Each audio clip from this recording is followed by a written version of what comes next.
So, imagine finally getting a diagnosis for a painful, like completely debilitating skin condition after years of just being dismissed. Right, which happens all too often, Yeah, sadly. exactly. And your doctor hands you the gold standard cure, a prescription steroid. You apply it religiously, trusting the science. As you should. I mean, that is what we are taught to do. Right.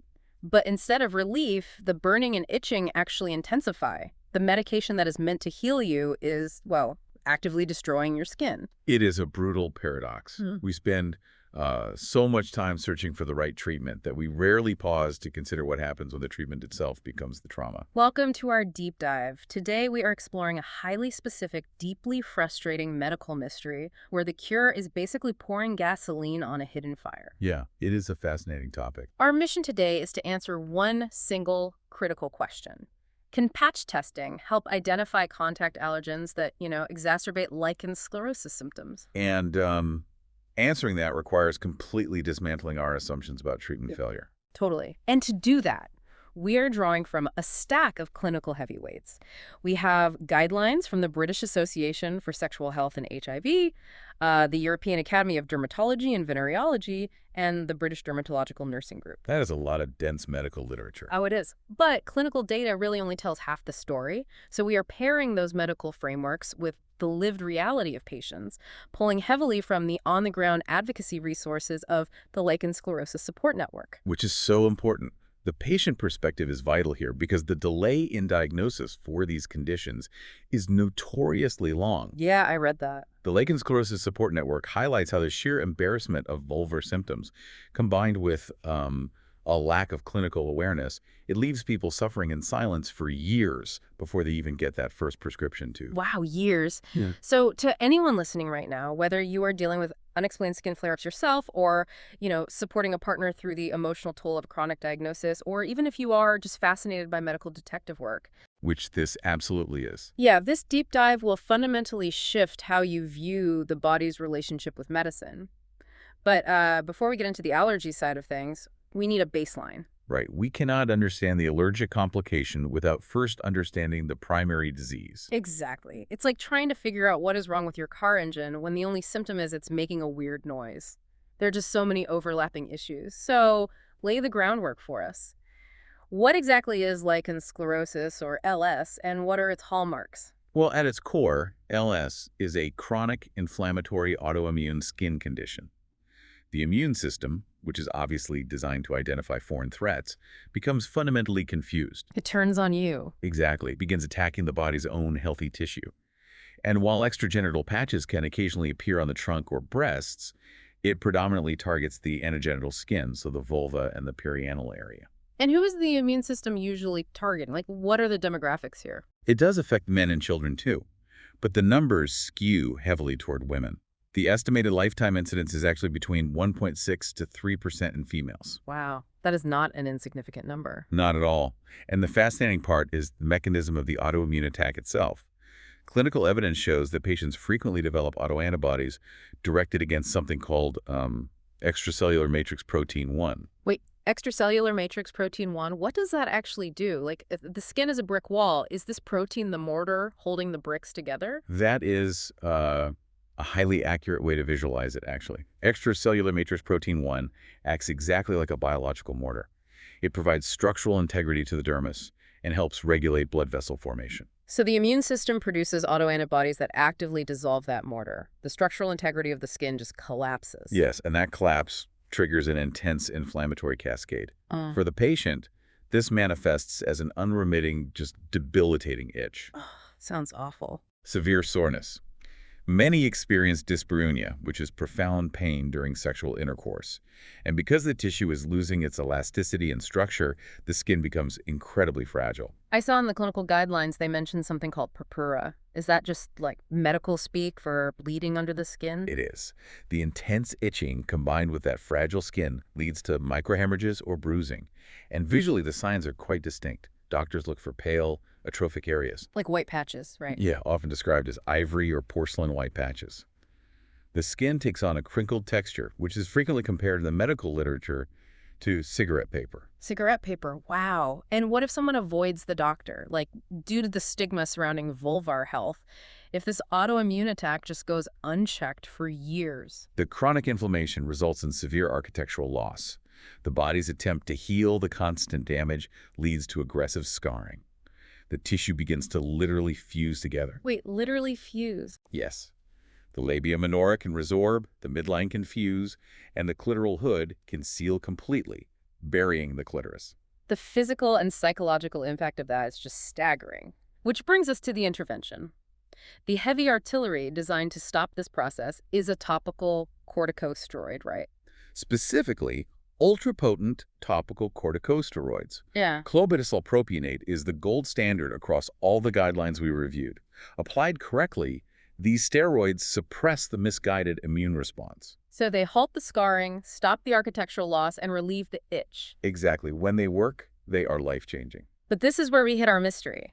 Let's say a patient from the lichen sclerosus support network finally gets their diagnosis, they get their clobetasol, they follow the regimen perfectly. Right. But 3 months later, the burning is worse, the redness is spreading. I mean, my instinct as a layman is to assume the body just built up a tolerance to the steroid. Like, the autoimmune disease adapted, overpowered the medicine, and is now winning. And that is so common.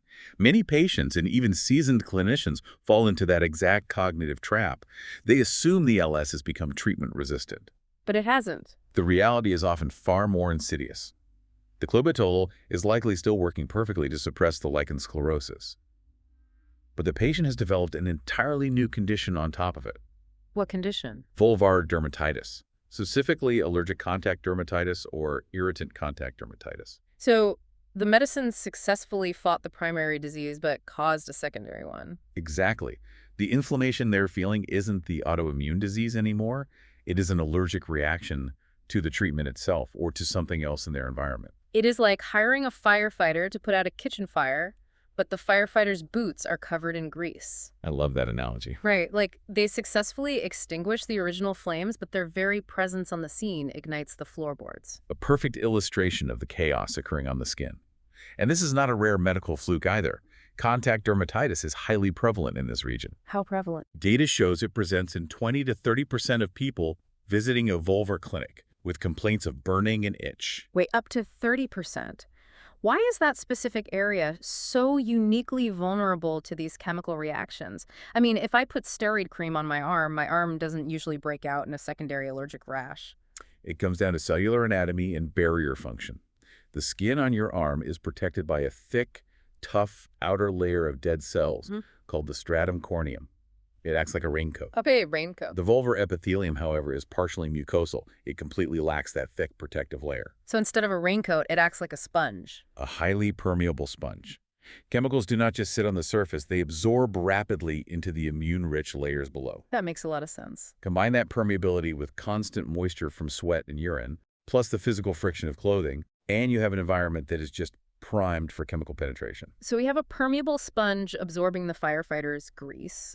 What are the actual chemicals acting as the accelerant here? Like, what is triggering the allergy? The allergens are often hiding in plain sight. Sometimes, the immune system reacts to the active steroid molecule itself, like the actual clobetasol or hydrocortisone. Oh, wow. Allergic to the active drug. Yes, but more frequently, the culprit is the vehicle. The vehicle, meaning the inactive ingredients used to deliver the medicine into the skin. Precisely.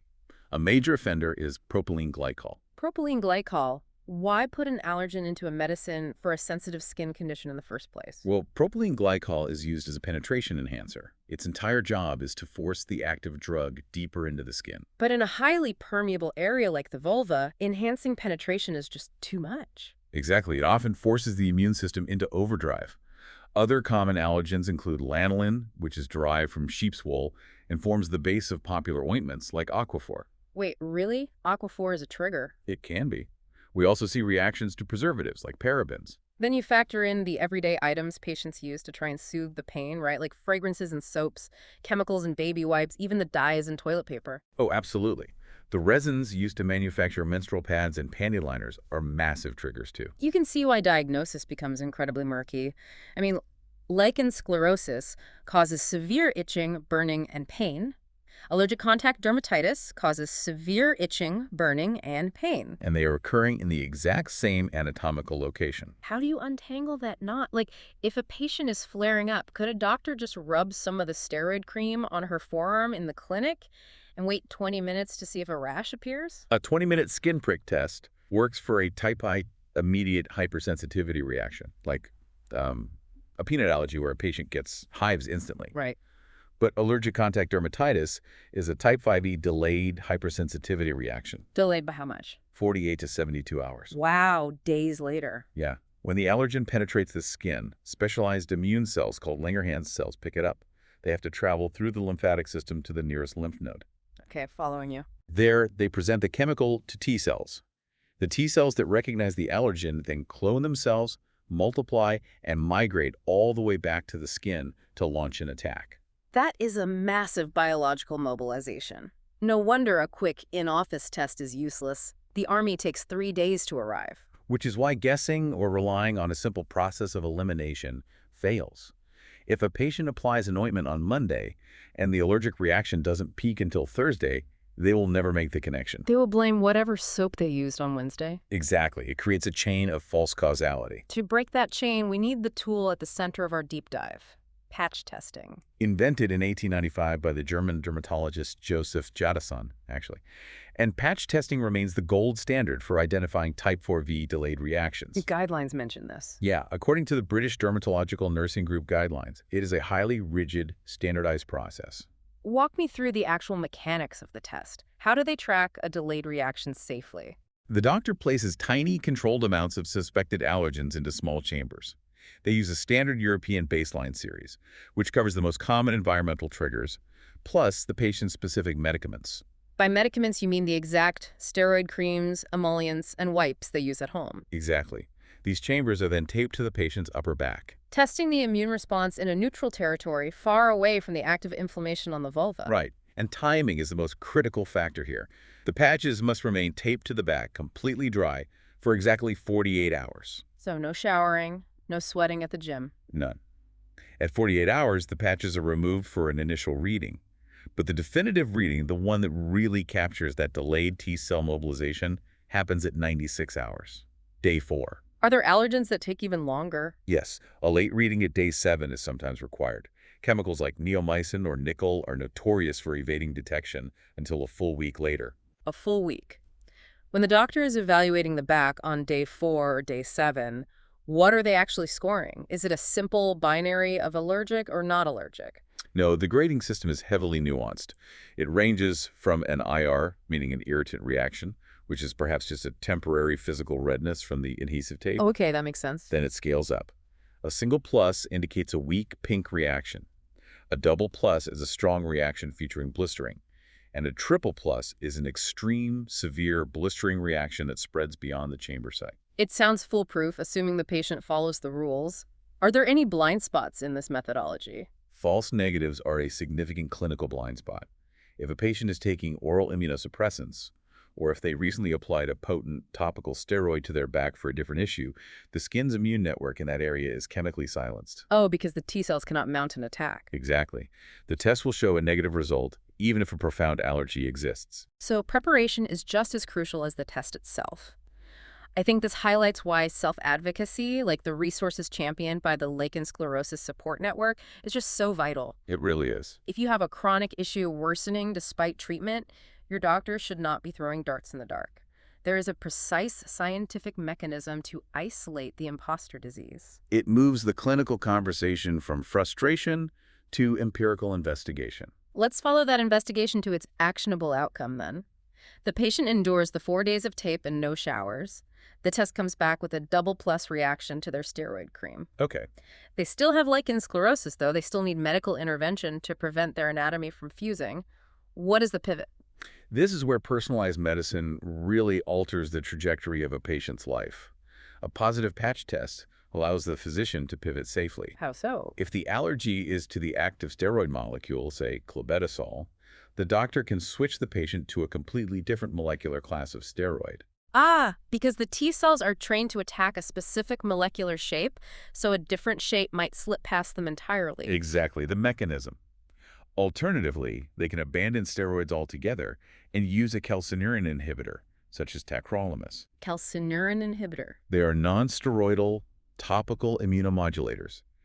They suppress the autoimmune disease through a completely different biological pathway, bypassing the steroid allergy entirely. What if the active steroid is fine, but the patch test reveals a severe allergy to the penetration enhancer, like the propylene glycol or a paraben preservative? Then the doctor brings in a compounding pharmacy. Oh, to make a custom mix. Exactly. The pharmacy takes the pure active steroid powder and creates a bespoke formula.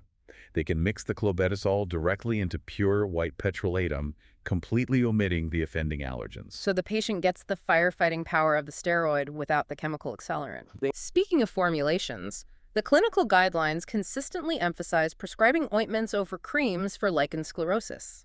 Why does the physical state of the medicine matter so much when discussing contact allergies? It comes down to the chemistry of water, honestly. Creams contain a high percentage of water.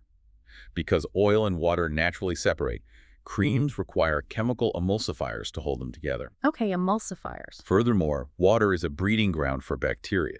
Wait, so water equals life, which means water equals bacteria, which means you have to pump the cream full of chemical preservatives to kill the bacteria. You deduce the exact chain of events. Ointments, on the other hand, like petroleum jelly, are anhydrous. They contain no water. So no water means? Because they lack water, they do not require emulsifiers, and they do not require a heavy load of preservatives to prevent mold or bacterial growth. Wow.